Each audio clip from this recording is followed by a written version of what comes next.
some of the results, a little bit from my dissertation project, which I ended in December and finished up in January. And but I also thought, what would be sort of the maximum value added for Csaaw in some sense. I think you guys might be interested in a side dissertation to a certain extent. But also, I thought that one of the things that was really that really sort of helped me move forward with the project were some things I did as far as like conceptualizing the model, the agent-based model that's at the core of my dissertation. So I do want to talk a little bit about some of the things I did that I think they may be helpful for people who are facing similar challenges if you're producing and analyzing your own.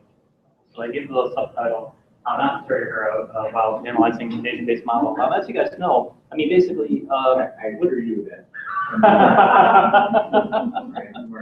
Oh, exactly. Yeah, and so yeah, and so the thing is, yeah, and so I think there are some common challenges a lot of us face. One of the great things about agent-based modeling techniques is that they allow you to do a lot of things that you can't necessarily do with mathematical models. But on the other hand, there are a lot of things that come along with that in terms of complications that can make it really difficult.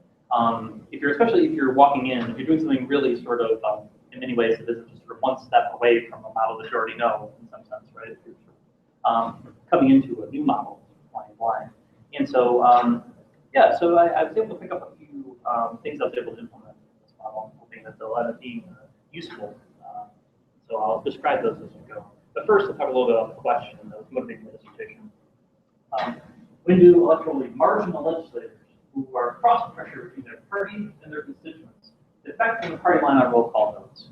So basically, the idea here, what I'm trying to sort of operationalize, is a relationship of accountability, right? And that it's the case that oftentimes legislators are cross-pressured between their party and their constituents. The party would like them to vote one way on a roll call vote, but their constituents would like them to vote another way, right? And you can imagine that legislators will be responsive, perhaps, to their constituents' preferences. For instance, if they're getting reelected very narrowly, that would suggest that their district is very competitive.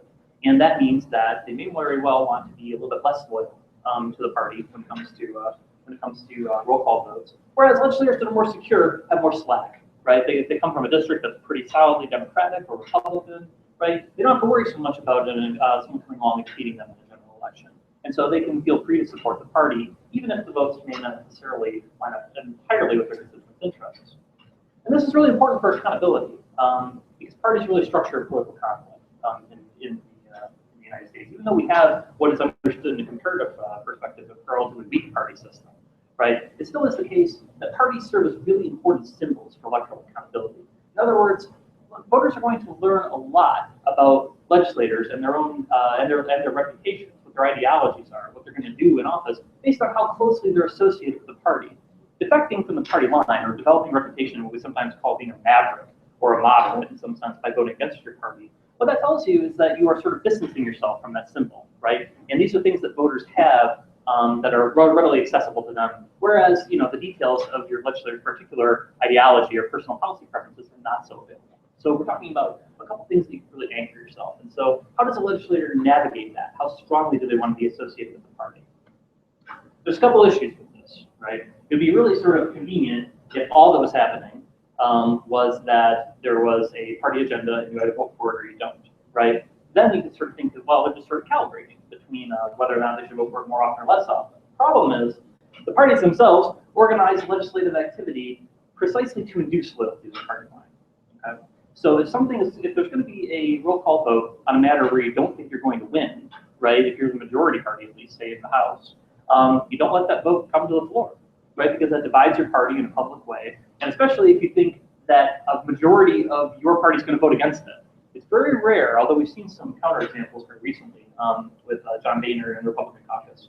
It's actually very rare to see the majority party in the House get what's called rolled, which is to say a majority of the majority party votes against something but it passes because the minority party is looking for it as well. The other thing too is that parties have a lot of resources that they can give to legislators, right, to induce loyalty. And in particular, they can hold these resources in bond. What I mean by that is that there are contributions that you can give and things that the party has, like a pool of things that get handed out, specifically seats on committees, campaign donations, etc. There are lots of things, favors in terms of getting bills to the floor. The party has a lot of things that they can give to legislators conditional upon loyalty, right? And so legislators may be more or less loyal depending on those intervening circumstances. And the problem is you can't necessarily get a legislator to say what they would have done absent those inducements.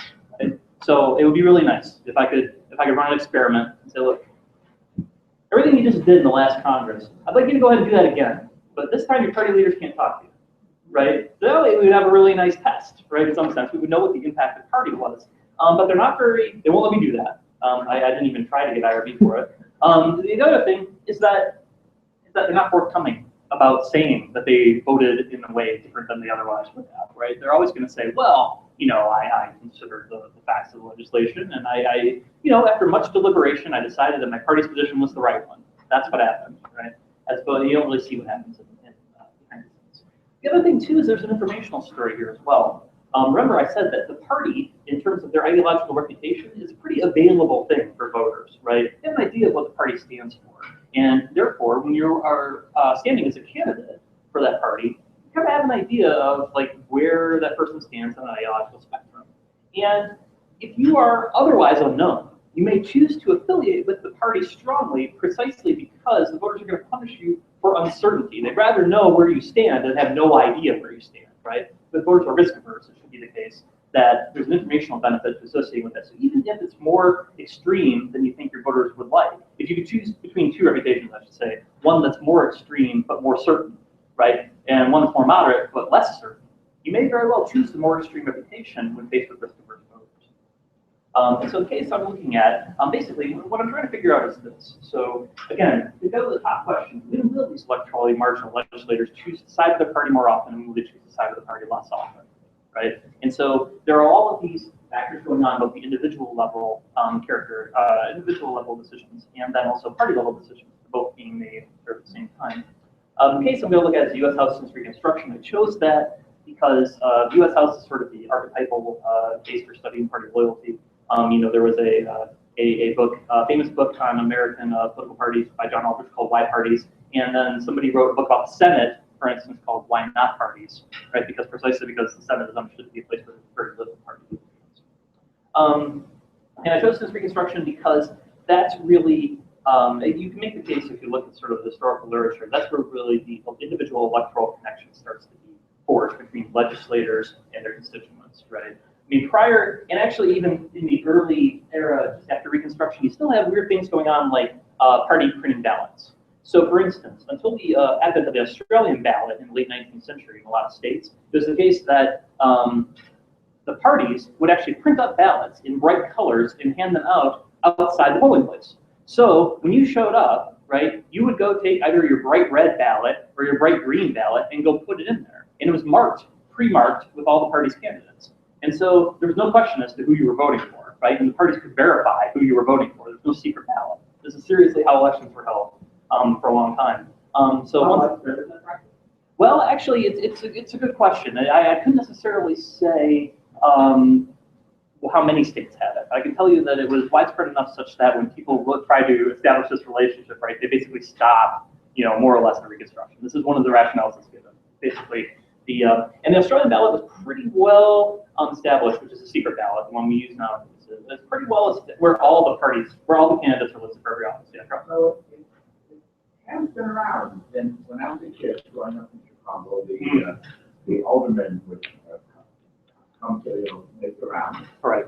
And I remember by the time we got to our house, we were inebriated. Yeah. Scotch or something. So my dad lied, and the guy said to my dad, what would you do? And my dad said, well, I'd like a sign on the alley next to our house that said no girls. I laughed. He said, easy, no problem. He pulled out his little black book and he said, we do have copies of signs. You haven't quite voted. Yeah. There you are. They had the record. There you go. Yeah, somebody managed to get the record. Yeah. And so, it's interesting. I have large municipalities, like Chicago being one really good example, are some of the last places where a lot of these things really still take place in terms of very transactional, right, verified sort of thing. But yeah, no, absolutely. There was one other story that the late Dean Waldron used to tell about American political parties. He was a professor in our department, and that is that it used to be the case that on election day, it would be the case that there were certain irregularities about when polling would take place in one community, and so parties would get gangs of voters. And remember, you know, in terms of registration, who knew who was really registered where? And you have a nation of people moving around. And so they would put them on a train and have them vote in one state, and then get them back on the train, have them vote in another state, and so on and so forth down the line, all on the same day. So, you know, there's a lot of shenanigans prior to the modern era. And you learn about a lot of stuff when you get into, you learn some really crazy things when you get into the history, electoral history. But anyway, so the idea is just trying to figure out what are some of these sort of intervening factors, especially the intervening factor of party pressure, that might sort of change the relationship between how secure a legislator is and how often they vote. Okay. So my approach is this. Basically, I decided to model legislative responsiveness to changing levels of electoral security and party decisions about disciplinary intensity at the same time. Okay. So the idea here is that to understand individual legislator behavior in this context of being part of a party that's going to make decisions about handing out resources they have to hand out based on how loyal you are or not. And also the informational story is here as well. I'll say a little more about that too. This approach also is going to be implicitly dynamic because it's about response, right? All I'm assuming is that legislators and parties respond to electoral conditions. So voters are going to vote, and they're going to you're going to produce a set of outcomes, which will produce a set of winners and losers, and a given electoral security for each winner, right? And both legislators and parties respond to that. Then their subsequent behavior determines what voters do in the next stage, right? So there's sort of this back and forth between voters and then the elites, all right, in each step. And I'll say more about this, and I'll have a schematic of it for you. I'll be saying plenty about it actually. Model, but the idea here is that this is implicitly dynamic, and it turns out that adding the dynamic piece is going to be really important to some of the key inferences that are drawn out of the model. So considering that I've got several different sort of things I'm modeling at the same time and implicitly dynamic, I choose an agent-based model for get a sense of this. There are three kinds of agents: party leaders. We're going to choose disciplinary intensity based on how secure certain members of their party are. Specifically, we're going to look at their party median, which is the member of their party that represents the ideological median district, right, within their party, and also the chamber median. And now keep in mind, minority party won't have the chamber median member. The chamber median being the one who represents the district that's sort of in the dead center of the chamber, right? And this is sort of to figure out if parties care a little bit more about doing the bidding of their own members, or if they care more about securing majority control. That's sort of the trade-off we're trying to figure out for leaders. So that's sort of simple trade-off. Legislators are going to choose their loyalty rate based on the choice of disciplinary intensity from the leaders and their own electoral security. Right? Then voters are going to respond to this. They're going to choose to re-elect or fail to re-elect incumbents based on a probability that's related to their observed loyalty rate. So they're going to take into account what their representative does as a result of all these inputs when deciding whether or not to re-elect them. So the strategy here is a simulation experiment, which with some sensitivity analyses on the results. And here's where it starts to get a little bit complicated. So what are some issues here? Before I even get into the model, as I might be able to suggest here, lots of inputs, lots of outputs, and lots of relationships between inputs and outputs. Okay, and this is pretty commonplace at a general level for agent-based models. It can be the case that you can end up getting more inputs and more outputs than you thought you might have going on. Right? You may have a very simple model, and simple models are the best. Right? I mean, in terms of as simple as possible as you can capture the underlying tensions or dynamics that you're trying to really understand. But it often ends up being the case that there are a lot of things you're interested in, or you don't know what the simplest possible model is before you start. In other words, you may be beginning with a model, and then there are things you can remove, right? Or there are bits of input or output you might want to. And simplify it. So lots of inputs. One thing we need to explore the parameter space in an efficient and principled way. We're going to have some exogenous parameters, right? And we need a way to sort of get a sense of what's going on at different values of those parameters, different combinations of values of those parameters. We're really interested in combinations. And we're interested in combinations precisely because we believe that some of these parameters interact with one another, right? So in other words, you can't just sort of take the simple, you can't just change the one without considering the values of the others, right? It's going to matter. What the outputs, we're going to need these outputs to be well-behaved to get some useful summary statistics, okay? And I'll say a little bit more about what well-behaved means, but the thing is that you're going to run the model and then you're going to have some output that you're looking at, right? And you need a way to summarize that data in a way that's going to sort of allow you to make some sort of useful inferences, or at least be able to tell you where you have to look next, right? For more information about what's going on in the model. And lots of relationships, which means this gets to the sensitivity analysis part. We're going to need ways to explore complex relationships between the input parameters and output variables. So, pretty typical approach to assessing an agent-based model when you have more than one parameter that you're interested in is sort of a grid sweep. We've taught in the past. So I'm going to refer to this here as a grid approach to parameter spaces. You're going to choose some sets of values for each parameter, suppose we have an x and a y, right? And we've got x, 1, 2, 3, 4, etc., y, 1, 2, 3, 4. We've got those variables. We run the model n times at every combination of parameters, right? So you're going to figure out, you know, x1, y1, x1, y2, x1, yn, and then x2, y1, x2, y2, right? This is probably familiar to just about anybody who's had any experience with agent-based modeling when you first start trying to assess the model. You know, they pretty soon teach you how to do this. There are tools for this in that logo. There are tools for this, and you know, there are approaches to it in just about any agent-based modeling software you use.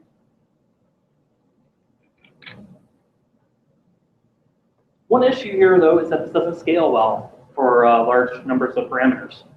This gets to be pretty big pretty fast. If you had 2 parameters with 5 values, and you're doing 50 trials each, about 1,250 runs. That's no problem, right? You can run that in a very short period of time. Just go grab a cup of coffee, if even that, right? And you'll be fine. 6 parameters with 5 values each, 50 trials, are about 780,000 runs. Coming up on 1 million. All right, set that overnight, maybe for a week or something. That's fine. 10 parameters, 5 values each. Now you're talking about 500 million runs, right? Probably not, even if you were going to do that, right? How are you going to analyze the results that come out? I mean, you're going to draw the averages for the 50 trials, right? You're still going to end up with 10 million averages. I'm sorry, yeah, 10 million averages, a little almost 10 million averages. That's a lot. I mean, whatever techniques you're going to use to analyze that data, it's going to be slow, I can tell you that, if you're using R or something like that. Not going to be easy to do at all. So why do we need a grid? Well, the reason why is because we can't consider the effects of each parameter in isolation, right? We sort of intrinsically or sort of intuitively think that it matters whether we're at that the effect of, say, being at a high level of X matters. It depends on whether you're at a high or low level of Y, right? There might very well be those kinds of interactions, right? We also want balanced coverage of the space. In other words, we don't want to be sort of only looking at certain parts of the model and certain parameter values, right? We don't want to think that our simulation is too tightly tuned in some sense, right? But why have the same values multiple times?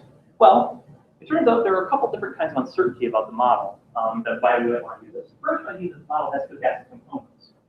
This reflects what's sort of referred to aleatory or aliatic uncertainty. There's something we understand about the world, and so we're including stochastic components in the model, and that means that the model behavior at a certain set of parameters might be different, depending on the nature of some error term that we put in there. Alternatively, the model may exhibit very different behavior at x plus or minus epsilon due to path dependence, or if there's discontinuities in some relationships, if it isn't particularly smooth, etc. And that's the model that's epistemic uncertainty, something we don't understand about the model and how it behaves, right? But unless these latter characteristics are of interest, and they often are, path dependence or nonlinearities, etc., those may be the things you're really interested in studying. But if not, then you should probably eliminate them. And the thing is, you can get these things even if you're not trying to get them, right? As some of you probably know, if you've even played around with very simple agent-based models, oftentimes you will get weird sort of behavior whereby you change things just a little bit and the model changes drastically. So sometimes that's something you're interested in, it's something you want to have in there. But other times it's just because, well, I chose a really simple specification for how the agents make decisions, and it turns out that's got a hiccup or something. Or it turns out that's got a sort of a piecewise function or something like that, and therefore at boundaries it goes haywire. So maybe the right question to ask here, what are some of the not well-behaved outputs that we might be interested in? Path dependence and corner solutions. These were two that came up a lot of times in earlier versions of the model, and they made it really difficult for me to sort of analyze and draw out inferences from the model. So what I'm not going to show you is all the earlier instances of the model that were a big mess and required lots and lots of analysis and didn't necessarily generate a whole lot of great intuitions. It turns out it's really easy to build these things into an ABM even if you don't need to, right, in some sense. And they're not really the thing you're interested in studying. And identifying them from raw output can be a problem, right? If you're being really careful with your graphical, with say graphical inspection or something, it can be okay. But I wanted to sort of give you an example. So here's two distributions. This is a variable x, right? And so we can sort of see this as some kind of, normal-ish kind of distribution, right? And they're dispersed about it, right? Means around 0.5.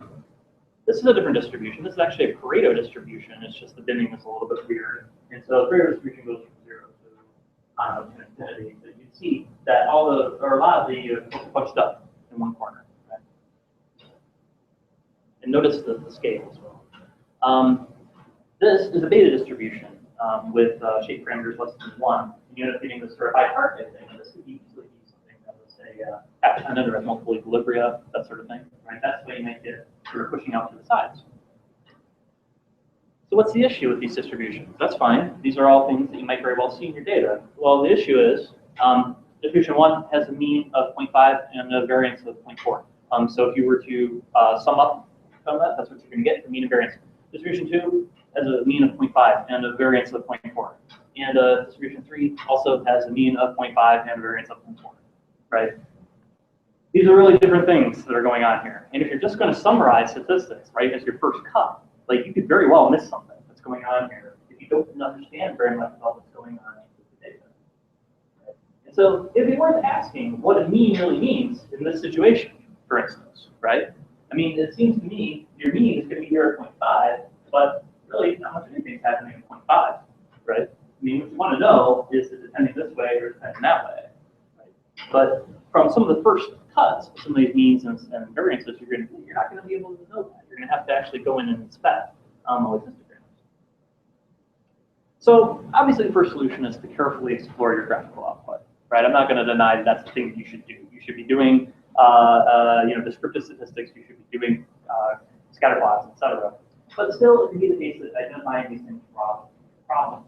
So maybe the thing you want to ask is, am I getting these relationships because I think that this is so not necessarily this one being around, but this one, am I getting these kinds of relationships because that's actually the thing I want to model? Or is it just because there's something strange going on in the model, right? And that's just the way I've coded it.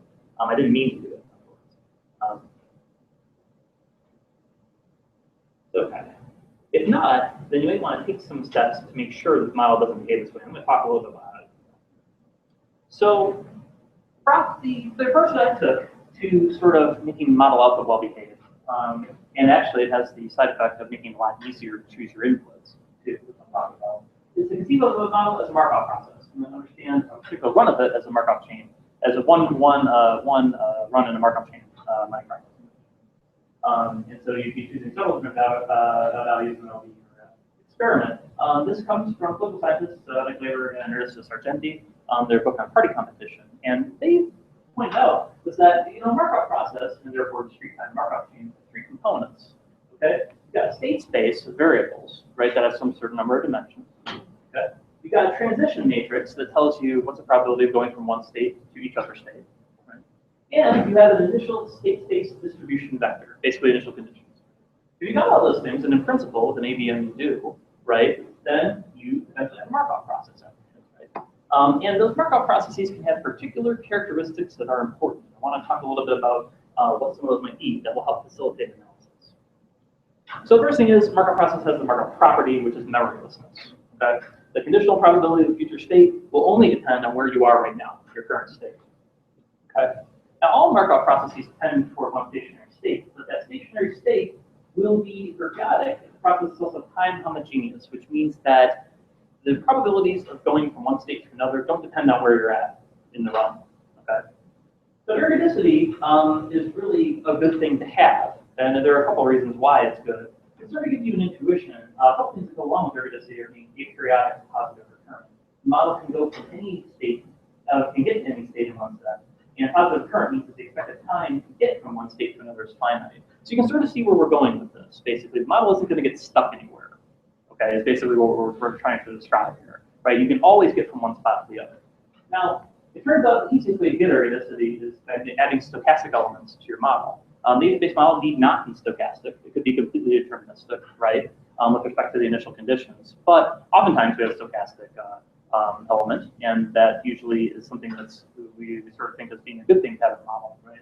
So you're not necessarily buying a whole lot by just adding a little bit of an error here. But once you have that stochastic process, then you're going to have strictly positive probability. Here you can set it so that you get a strictly positive probability of going from any one state to any other state. And once you have that, then you have a lot of really nice properties. One thing about this, though, is you need to be really careful for setting up a model like this when you're testing burn-in, right? there are some really nice properties that are going to come here that all require having achieved a steady state distribution. In other words, you got to make sure the model's settled down. So even if it's moving around a little bit, it has to move around in the same path in some sense. It's got to kind of settle down, right? What do you mean by that? Burn-in, I mean that there is that you will find here, how do I want to say it? The behavior that the system converges to, right, is in some sense different. The model will do a different thing getting to where it's going than where it's going, right, in some sense, right? So basically you want to get that part out in some sense. The easiest way to do that, there are actually a lot of methods, that come from people who've used MCMC for statistics as far as like assessing burden-in. But basically, out from the outside, what you're doing is you're really looking at values, just sort of doing hypothesis testing on values as you start, and then once it changes based on like the variance or something like that. So if you've got a variance that was really big, but then it settles down, right? You can do a test on the make sure that you've got that. So area density implies that the system has the same behavior averaged over time as it does over the state space. But that's really nice, right? What that means, sort of, the probability that it's in any given state at any given time is equal to, if you took a sample of the system behavior over time, the probability, or rather the proportion of time periods that the system's in that state. What that means is that the properties of the run are giving you a potential range of the model behavior, right? And so you're getting a sense of the variance in possible model behavior from that single run, okay? As laborers are going to point out, this allows you to essentially do Monte Carlo parameterization, okay? So instead of doing a grid sweep, where you're looking at every single solitary permutation of possible values of the set that you've chosen, you can pick values at random from a range for each variable each time, right? This is going to, as opposed to doing like an exhaustive grid sweep, this is going to drastically reduce the number of runs that you have to do, okay? Now this, plus choosing some nice functional forms for agent decision making, which I'm going to talk about in a minute, this will make sensitivity analysis a lot easier as well. So that's going to be the other component here.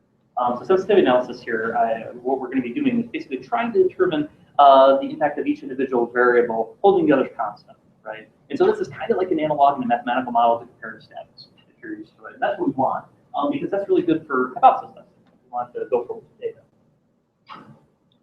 So, brief description of the model. Voters are going to set electoral securities based on legislator behavior and party characteristics.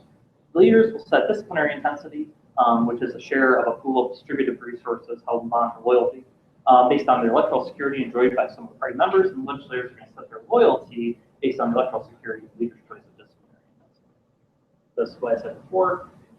So this model is a markup process. Basically, leaders are setting discipline based on electoral conditions. Legislators are setting loyalty based on discipline and the electoral conditions. So the electoral conditions really boils down, that's really what we're talking about with the state of the model, more or less. And that boils down to what party wins each seat and how secure each winner is holding that seat. So the stochastic components in the voter's decision function, right, that will ensure that all possible states of the model can be reached from all other states of the model with positive probability, right, both with respect to the winning party and how much they win by. So in other words, by including some stochastic components, how the voters are making their decisions, we're getting that sort of good mixing between states that we need to make sure that we're appropriately understanding what's going on in the model. Make sure that one averages are in some sense a good representation of possible behavior. So here is what the model looks like visually. There are three relationships, F, G, and H, which correspond to the voters, leaders, and the legislators. So voters make a decision that that's the vector of electoral securities. Then leaders make a decision about disciplinary intensity. And legislators make a decision about party loyalty. And then feed back into voters again. And here are the stochastic terms coming in. I'll talk a little bit more about those in just a minute. So first we have voters. And basically, I don't necessarily want to get too bogged down. If you have any questions about some of the terms, I'd be more than happy to talk more about it. But I just want to give you sort of a general sense of what we're doing. So we've got basically voters are going to set a probability of, say, voting Republican, right? Just for less generality, there's two parties, and they're each drawing candidates from a recruitment pool. Voters are going to set the probability based on what's essentially a logistic function, okay? And this logistic function has as its elements. The elements that are really important here are this difference equation, which is going to be the ideological difference between the candidates in question. Then we have the national error term, which is sort of like a national wave in some sense, like toward one party or the other, that's drawn from normal distribution, so it's just sort of spherical error. And then they have individual idiosyncratic district considerations, right? And so those are just little error terms that are put in for each individual district. So we have voters are index I, so that's all the districts. We've got about 435 as so this difference, though, is based on the difference between the expected utility of the Republican and the expected utility of the Democrat. And both of these, both Republicans and Democrats in these initial elections, which are open seats, are going to be drawn from a distribution that has certain characteristics, mean and standard deviation. And if you take a look at these terms, what you'll find is sort of that, while it matters who's closer to the voters' opinion, that's the I here, what also matters here is variance, right? And so if the party has more extreme views, they can compensate for that by having less variance. And that's this is a certainty question again, right? You may not know, or you may not like what somebody stands for, but you know what they stand for. Sometimes as opposed to taking it right on your own. So that's what voters do. Leaders have an underlying propensity to set discipline, and they're again going to plug that into the logistic function. And what's going into that propensity? Well, a couple things. These alphas are just leadership characteristics. They are weights. They're essentially going into propensity. And the values, the things that they're weighting, are the electoral security enjoyed by the party median and the electoral security enjoyed by the chamber median. Right? So if they care more about how secure the party median is, in other words, they're more interested in doing what's good for their majority party members, this weight would be higher, right? If they care more about holding on to majority control within the chamber, this guy's going to be higher, right? And so those I didn't necessarily do a ton with, but the reason I wanted to put them in there is just because they correspond to some thoughts out there on the in the poli-sci literature about how parties make decisions.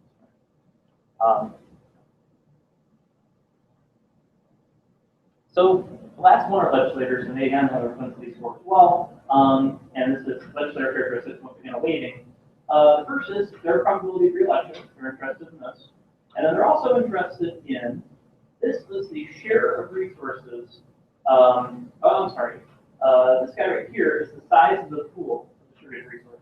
This is the share the party has decided to hold in bond for loyalty. In other words, they have some stuff that they can give out to everybody, or they can choose to only give it to you if you're loyal, right? Only give it to you if you're going to support the party line. So in other words, the more they care about these distributed resources, that's what this BJ2 is going to be, right? The more they care about their own electoral security is BJ1. So they're sort of trading off these two things depending on the relative values of those. Okay. So now we come back around to voters, and this is a little more complicated. But basically what all this tells you, and I'm more than happy to talk about it, but what all this tells you is that when you have an incumbent is no longer a random draw from a party recruitment pool. Okay, they now have a reputation. And the reputation was chosen based on their setting of H, which is going to be loyalty L. So just to give you an idea, I can show you the mean here for the incumbent. It's a weighting first. They've got this guy P, which is weighting the old reputation as against the new information. Okay, so this is like an updating parameter for voters, like how sensitive they are to new information. And inside this weight is loyalty.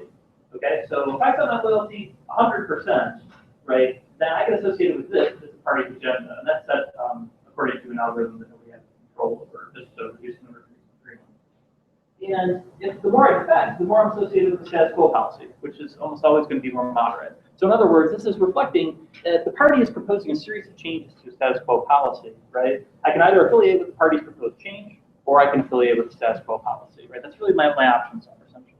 I can say yes to the party's agenda, or I can say no to the party's agenda, right? And so that's how they do it. So what do we have here? Why can't you go to legislation? What's that? Why can't you go to legislation? Oh, because I said they can't.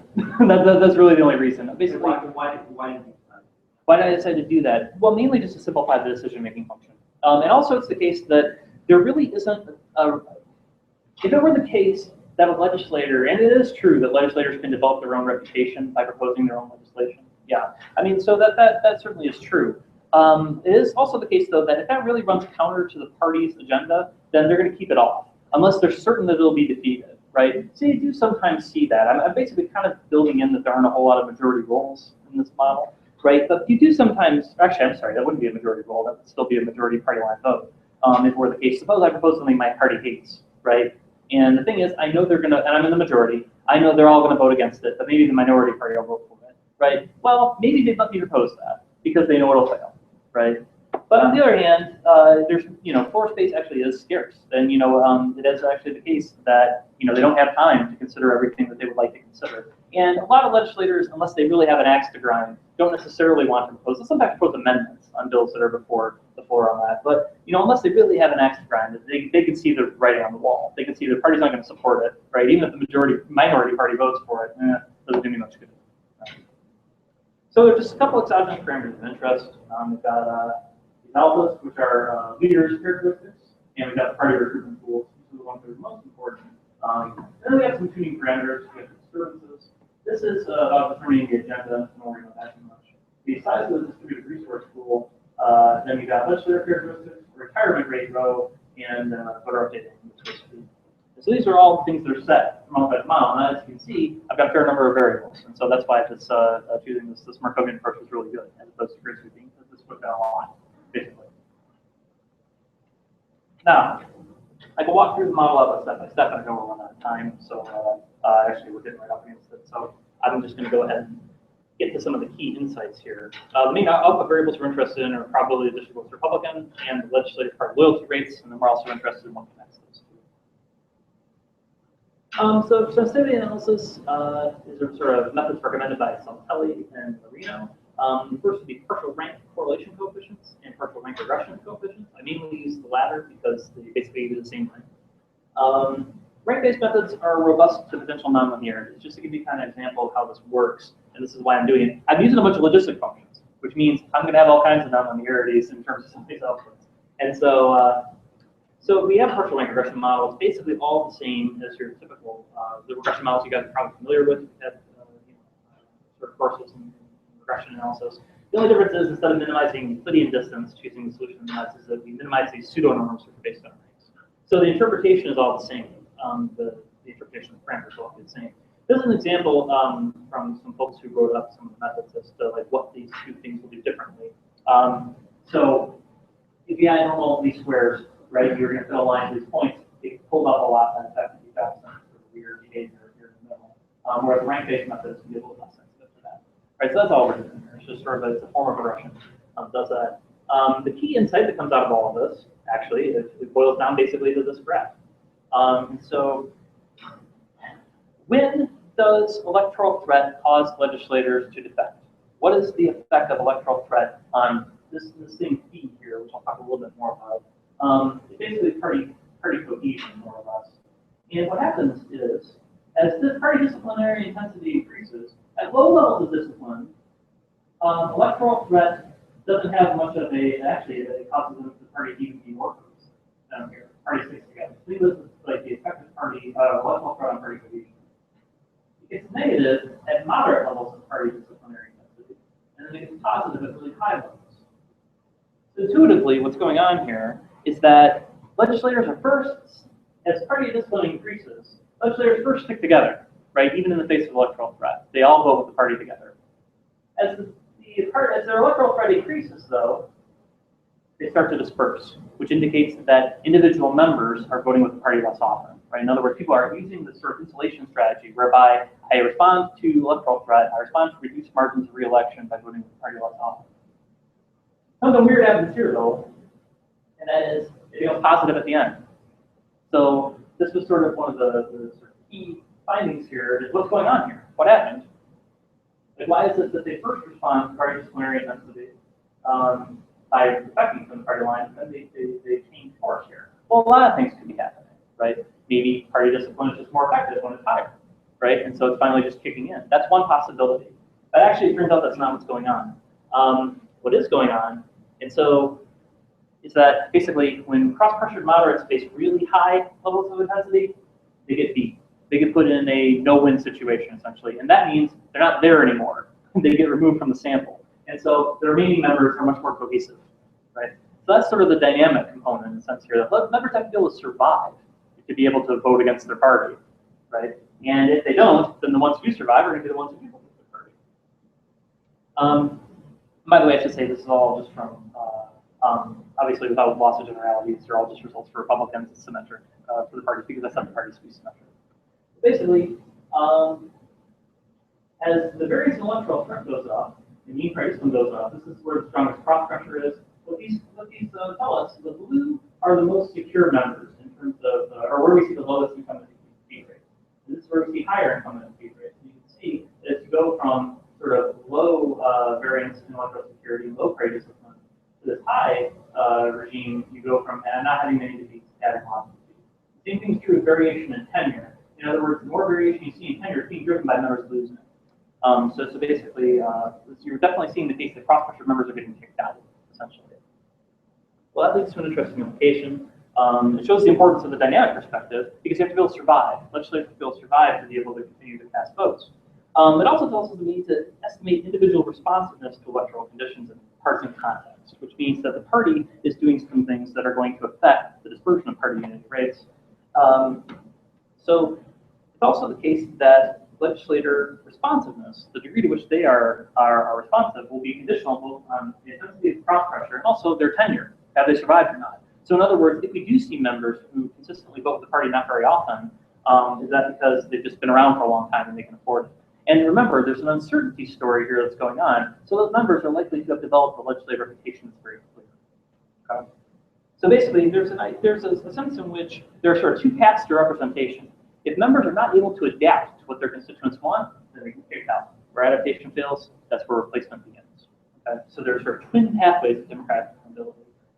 Sean Bureau's work on party discipline often talks about these two things. So, okay, so I want to first characterize the distribution of party loyalties across the caucus. I do this using the beta distribution. Beta distribution is really cool because it has finite support across a finite interval, and also it's mostly unimodal. When I want it to be skewed, it allows it to be skewed in a way so if you're doing like truncated normal, you end up with some weird properties, right? Beta doesn't have this problem. Basically, we get a few different characteristics from the shape parameters.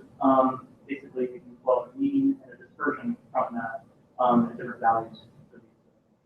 Basically, the intuition here is that the higher alpha share of the ratio of alpha to the sum of alpha and beta, the higher the mean. So in other words, the center of gravity is going to be more to the right here. But the bigger P is, the sum of the two, the more tall this is going to be. Right? So they're tightly together. They're all voting with the party roughly at the same time, or roughly at the same rate. So I estimate this empirically to give you an idea, and actually it sort of allows you to talk a little bit about party history, making this FBA on. You go from having a really this is actually a fairly tightly disciplined party with high levels of unity and relatively high levels of defeat, which is dispersion. Or I'm sorry, you got to think of it as think of this as cohesiveness. So I call it dispersion parameter, but you got to think about it backwards. So this is cohesiveness, this is average unity. And you go from having a very unified and cohesive party, and then gradually the Democratic Party becomes less unified and less cohesive. And so this is probably the point at which Southern Democrats start to be a minority within the party, right? So the Democratic Party over the course of this period goes through a transition whereby they were primarily a Southern party and all sticking together, right up here. Then with the Progressive era and on into the New Deal, they gain a Northern liberal wing, right? So they start, voting in different ways from one another. And then eventually those Southern Democrats start to really sort of stick out like a sore thumb. And we see here in the 70s, the remaining ones are really over there. And then they come back to being a more uniformly Northern liberal party in red. So basically, from black, blue to green to red is sort of the historical trajectory here. The Republicans kind of go through the same thing. Very similar trajectory. There, the story is whether the Republican Party goes from being a majority Northern sort of liberal party, right? And they eventually become a more regionally diverse party, and now they become a very much strongly Southern party conservative. So kind of that same story whereby they go from one ideological base to being mixed to a different ideological base. Okay. So remember I said I wanted individual responsiveness to be sensitive to sort of macro context. I know we're almost done. Okay. And so the way I do this is with a beta regression framework, which is going to allow me to both estimate the distribution parameters for the party at the same time and coefficients for individual responsiveness. This is using beta reg package and R. So my dependent variable in these analyses is the party loyalty rate, and then I use electoral security as the individual predictor, and I've got some dispersion predictors, region as I mentioned before, one of the main drivers of sort of what do I say, heterogeneity within the parties of the region. Population density ends up being a big one too for both Democrats and Republicans in that urban-rural divides. Right? And that presidential vote by congressional district only had this from 1952 on. So anyway, I won't bore you too much with some of the regressions. Basically, what I find is that among Democrats, there is a positive, significant relationship between individual electoral security and party loyalty, but it's Northerners that are driving it. Southerners do a very different thing. Southerners actually show a negative relationship, which is to say the more secure they are, the less they vote for the party. But actually, that kind of makes sense in the sense that a lot of the Southerners are there at a time when they are bad fits in their party, right? It doesn't really make much sense for them to be there anymore. So the more secure they are, that's their voters telling them, don't do what the National Democrats want you to do. So one of the issues here, I should say, is that I have assumed there's only one meaning of what it means to be a member of a party, right? In some sense, that there's sort of one meaning. But clearly, it's had different meanings at different times. And so, sort of averaging over that gives us a little bit of, makes the empirics a little bit messy. Republicans actually do not show a consistent positive effect of individual electoral security and party loyalty. Actually, it's sometimes negative and significant. But positive effects are found for Republicans after 1952. When I'm using presidential vote, and for Southerners after 1938. And I think that what that tells you is sort of as the Republican Party sort of moves to being more consistently conservative and more consistently Southern, although that happens basically starting in the 60s through the 1980s in the House is when the transition really occurs, right? But that's when you really start seeing the electoral security, party loyalty relationship making sense in some sense. And it is the case that some of these contextual factors do increase dispersion in party loyalty. So anyway, then I look doing some more analyses. This is about trying to figure out whether tenure has an attenuating influence on this, but this is kind of boring and it's sort of mixed results. So I'll go ahead and move on past that. So conclusions are there's some mixed results. There are a lot of issues I haven't dealt with here. Even this model that I presented, was extraordinarily complicated as it is still a simplification, right? Pretty long time period is that and some of the contextual factors change. Especially some of regional factors, right, in terms of how region should matter for each individual party. One of the things I actually got pushback from as the defense was that I didn't cherry pick enough in terms of results, that I should have broken things up into eras where the results made more sense or less sense. And I didn't do that because I didn't want to make it look like I was trying to show, like trying to set where I was looking at the results. But I was actually told by my committee I should cherry pick more. So then finally, there are some inter-party factionalization and multidimensionality questions here. Especially the Democratic Party really makes a lot of sense there in the sense that what it meant. I mean, the Southern Democrats were kind of operating almost as a third party for a lot of this period, right? And so what it meant to be a Democrat. And were they really facing, meaningful electoral competition? Up in the hills in the South, they were sometimes from Republicans, but most Southern Democrats. The other thing too is I don't have a measure for legislative reputation. I was using tenure as sort of a measure of individual legislative reputation. That's hard to get to that, especially going back any further than, like, say, the last 2 decades. Anyway, that's what I had. So I hope that some of the modeling tips might be helpful. And I'd be happy to talk more about if there's way more results. Like, oh man, there are so many tables and figures in my dissertation that I want to be quick, and as it is, I'm already coming up on the time. So, anyway. Thanks for coming.